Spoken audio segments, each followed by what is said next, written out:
उन्होंने कुछ नहीं कहा और रिसेप्शन पर पेमेंट करने चले गए। सचिन ने पहले ही रिश्तेदारों को फ़ोन कर दिया था। जब वह सब को लेकर घर पहुंचा तो वहां पहले से भीड़ लगी थी। इतनी रात को यह सब कैसे आ गए? सचिन, क्या बात है? सच सच बता। दीदी, सब खत्म हो गया है क्या? अभी तो रमेश से मेरी बात हुई थी, मुझे अस्पताल ले चले। दीदी, पापा अभी जीजाजी को लेकर आ ही रहे हैं। यह सुनकर अंजना अपने होश खो बैठी। उसके पास सास ससुर पहले ही अंदर जा चुके थे। उन्हें इसके बारे में कुछ भी नहीं पता था। तभी रिश्ते की कुछ औरतों ने ही अंजना को संभाला। उसके मुंह पर पानी के छींटे मारे। थोड़ा सा होश में आने पर वह रोने लगी। उसे सहारा देकर अंदर ले गए। वहां जाते ही वह उर्मिला जी से लिपट कर रोने लगी। मेरा बेटा हमेशा के लिए मुझसे छीन लिया, अब तुम आज़ाद हैं, जो करना है कर ले। यह कहकर उर्मिला जी ने अंजना से सटक लिया। अंजना की माँ को कुसुमलता जी यह देख कर अंजना को संभाला। कुछ देर बाद बाहर हलचल बढ़ गई। रमेश की बॉडी को लेकर अंदर लाया जा रहा था। उर्मिला जी बेटे से लिपटकर लगातार रो रही थी। अंजना बार बार रमेश को उठने के लिए बोल रही थी। घर का माहौल बहुत गमगीन हो गया था। जगदीश जी ने अंतिम संस्कार की सारी तैयारी की और अन्य रिश्तेदारों के सहयोग से उन्होंने रमेश की अंतिम यात्रा जल्दी शुरू कर दी, जिससे परिवार में किसी की तबीयत खराब ना हो जाए। रमेश को लेकर चले गए। अंजना को कुछ औरतों ने नहलाकर बैठा दिया। अंजना अपनी माँ से लिपट कर रोए जा रही थी। अचानक इतना सब हो गया था कि किसी को सोचने समझने का मौका नहीं मिला। कुछ घंटे के बाद सभी लोग अंतिम संस्कार करके वापस आ गए। जगदीश जी और एक कुसुमलता जी ने सभी परिवार वालों को संभाले हुए पूरी रात उनके साथ रहकर वे सबको संभाल रहे। आज रमेश को गए 1 सप्ताह हो गया। घर में रिश्तेदारों का आना जाना लगा हुआ था। जिसने भी सुना वह दौड़कर शोक प्रकट करने पहुंच गया। वहीं रिश्तेदार के बीच बैठी अंजना अब पहले से कुछ संभल गई थी। उस दिन शाम को जब सभी रिश्तेदार चले गए तब उर्मिला जी ने राम सिंह जी से कहा, सुनो जी, हमारा बेटा तो चला ही गया है। अंजना से कहो 13वीं के बाद यह भी चली जाए, मुझे इसकी शक्ल नहीं देखनी। यह सब बातें करने के लिए तुम्हें यही समय मिला था। वैसे इस सब में उस बेचारी का क्या कसूर है? रमेश जब हमारे साथ रहता था तब भी बाहर काम से जाता था। मैं कुछ नहीं जानती, आपको यह करना ही पड़ेगा। बाहर खड़े जगदीश जी ने उनकी सारी बातें सुन ली थी। यह मन ही मन फैसला भी कर चुके थे कि अंजना का दूसरा विवाह करवा देंगे। रमेश की 13वीं के दिन सारी रस्में पूरी हो चुकी थी। सभी रिश्तेदार चले गए। तब जगदीश जी ने कहा, अब जो कुछ होना था वह सब हो चुका है। आगे क्या करना है इसके बारे में हमें बात करनी चाहिए। आप चाहे तो अंजना आपके साथ रहेगी, अगर आप नहीं चाहते तो इसे मैं अपने साथ ले जाता हूँ। यहाँ रहने का तो सवाल भी पैदा नहीं होता, आप इसे ले जाइए। वैसे भी अभी तक है तो आप इसकी दूसरी शादी के बारे में सोच चुके होंगे। हाँ, यही ठीक रहेगा। इसे दूसरी शादी करनी है या नहीं उसका फैसला मैं इसी पर छोड़ रहा हूँ। चल बेटी अंजना, वहाँ से फ्लैट खाली करके घर चलते हैं। पापा, आप भूल रहे हैं, मैं अपने घर में हूँ, आप मेरी ससुराल में हैं।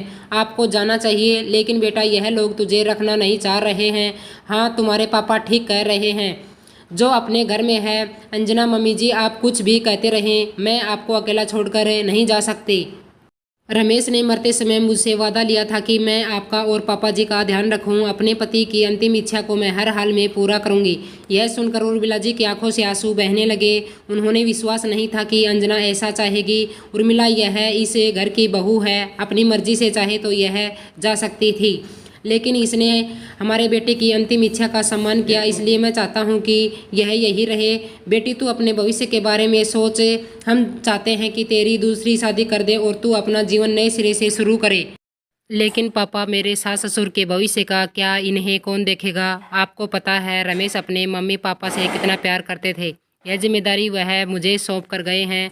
बेटी, मैं हमेशा तुम्हें गलत समझती रही, लेकिन आज तूने मेरी आंखें खोल दी हैं। मैं सच्चे मन से कह रही हूँ, तू अपने घर चली जा, अपना घर बसा ले, हमारी चिंता छोड़ दे। वैसे भी अब हम लोग कितने दिन जिंदा रहेंगे, हमारे लिए रमेश की यादें ही काफ़ी हैं। मम्मी जी, मैं आप लोगों को छोड़कर कहीं नहीं जा रही हूँ।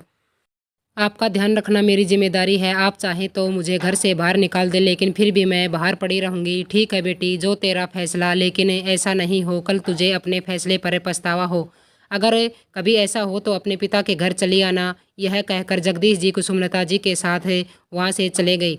सचिन, कल उस फ्लैट से सारा सामान यहाँ ले आना। मम्मी जी, आप क्या कहेंगे, आप बता दीजिए, मैं कितने में जा रही हूँ। उर्मिला जी की आंखों से टप टप आंसू बह रहे थे। जिस बहू से वह सबसे ज़्यादा नफरत करती थी वह आज बेटा बनकर खड़ी हो गई। अगले दिन सुबह अंजना जल्दी से तैयार हो गई। उसने सबसे पहले सबके लिए खाना बनाया, फिर चाय बनाकर सास ससुर के कमरे में गई। अरे बेटी, मैं आ ही रही थी, चाय बनाने। नहीं मम्मी जी, अब घर का सारा काम मैं करूँगी। बस कुछ दिन की बात है, मैं आज ऑफिस जा रही हूँ, बाद में यही आसपास नौकरी ढूंढ लूँगी। बेटी, मैं सोच रहा था घर में मन नहीं लगता, कुछ काम कर लेता हूँ। नहीं पापा जी, आप इस उम्र में काम क्यों करेंगे, मैं हूं ना, चिंता ना करें, कुछ दिन में सब ठीक हो जाएगा, आप बस मम्मी जी का ध्यान रखिए। अंजना ऑफिस के लिए निकल गई। ऑफिस में पहुंचकर अंजना अपने काम जल्दी जल्दी निपटाने लगी। खाली समय मिलते ही उसे नौकरी के लिए अप्लाई करना शुरू कर दिया। लंच के समय उसके आसपास से काम करने वाले उसके आसपास आकर बैठ गए। आप सब मेरा दुख बांटने आए हैं, लेकिन चिंता ना करें, मैं बिल्कुल ठीक हूँ, चलिए अपना लंच एंजॉय करते हैं। अंजना को मुस्कुराता देख सबका मन हल्का हो गया। कुछ देर बाद अंजना अपने बॉस अविनाश जी के पास गई। तुम्हारे किसी काम आ सकूं तो मुझे बहुत अच्छा लगेगा। तुम इस ऑफिस में कई सालों से मेहनत और लगन से काम कर रहे हो। सर, मैं अब अपने सास ससुर के साथ रहने चली गई हूं, इसलिए यहाँ पहुँचना मेरे लिए कठिन हो गया है। इसलिए मैं सोच रही थी आप मेरा रेजिग्नेशन एक्सेप्ट कर लें। यह तुम क्या कर रही हो, मैं इसका कोई हल निकालता हूँ। सर, मैं वही आसपास नौकरी ढूंढ लूँगी, क्योंकि मुझे अपने सास ससुर को भी टाइम देना होगा। मैं समझ सकता हूँ, अभी रिजाइन मत करो, मैं तुम्हारी प्रॉब्लम का कोई हल निकालता हूँ। अंजना उनकी बातें मान लेती है और अपने काम में लग जाती है। 2 दिन बाद अविनाश से अंजना को बुलाया। अंजना, मैंने सारा इंतजाम कर लिया, तुम्हें अपने घर से वर्क फ्रॉम होम कॉन्सेप्ट पर काम कर सकती हो। कभी ज़रूरी हुआ तो ऑफिस आ जाना। लेकिन सर, यह सब कैसे होगा, तुम इसकी चिंता मत करो। आज तुम अपना लैपटॉप ले जाना और कल से काम शुरू कर देना। इसे तुम्हें जॉब भी नहीं छोड़नी पड़ेगी। थैंक यू सर, आपने मेरी बहुत मदद कर दी।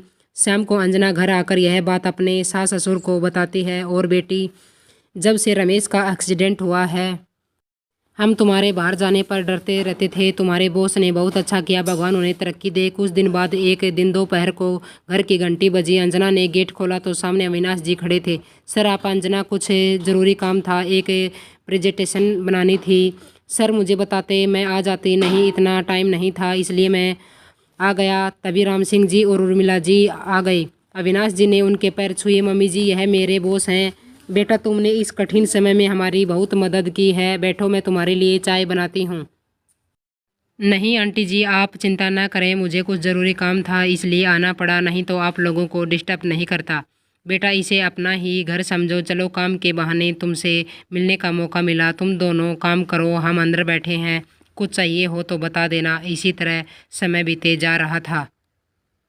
अंजना ने ऐसे ही अपने सास ससुर की सेवा की और नौकरी भी करी। उर्मिला जी और राम सिंह जी को कभी अपने बेटे का एहसास नहीं होने दिया और बहुत ही हंसी खुशी उनका जीवन व्यतीत हो गया। और उन दोनों ने ऐसे कहा कि ऐसी बहू हर किसी को मिले। दोस्तों, आपको यह कहानी कैसी लगी मुझे कमेंट करके ज़रूर बताइए और वीडियो को लाइक कर दीजिए, शेयर कर दीजिए और चैनल पर नए हैं तो सब्सक्राइब कर लीजिए।